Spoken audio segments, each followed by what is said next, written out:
Drapeaux de partis politiques, banderoles arborées, principales artères de la ville prises d'assaut, l'ambiance était de grand jour ce vendredi 23 juin 2023 à Kananga, dans le Kasaï central.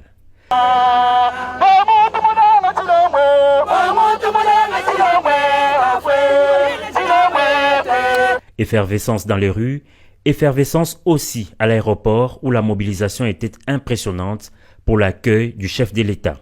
Et c'est en fin d'après-midi que le président de la République est arrivé dans le chef-lieu du Kasaï central. Accueilli par le gouverneur de province, Félix Antoine Tshisekedi Tshilombo débute ses jours une visite d'inspection de routine après celle effectuée en septembre 2022. Son séjour de 24 heures à Kananga sera aussi l'occasion pour le chef de l'État d'inspecter les différents travaux lancés dans le Kasaï central, mais aussi se faire une idée très précise de l'état de la province. Une province actuellement ravagée par de nombreuses têtes d'érosion. L'urgence s'impose et à peine arrivé, le numéro 1 du pays, noyé dans la foule, s'est immédiatement rendu au site érosif SNCC en plein cœur de Kananga pour le lancement des travaux de sauvegarde en urgence de ces sites dans le cadre du projet d'urgence et de résilience urbaine de Kananga, Puruk en cible.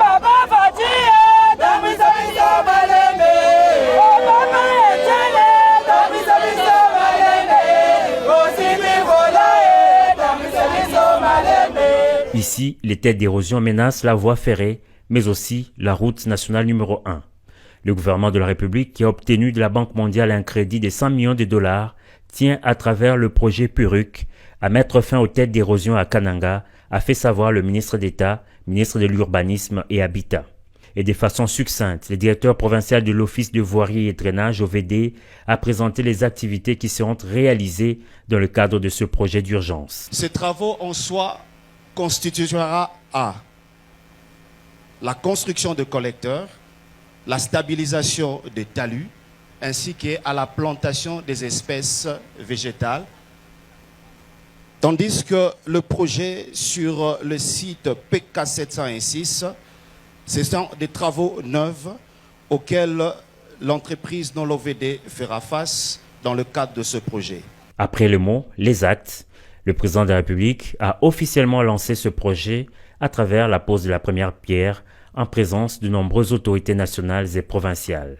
Ces brefs séjours du chef de l'État à Kananga sera également marqué dès ce samedi par des rencontres et des échanges avec les autorités provinciales civiles et militaires et les forces vives de la province.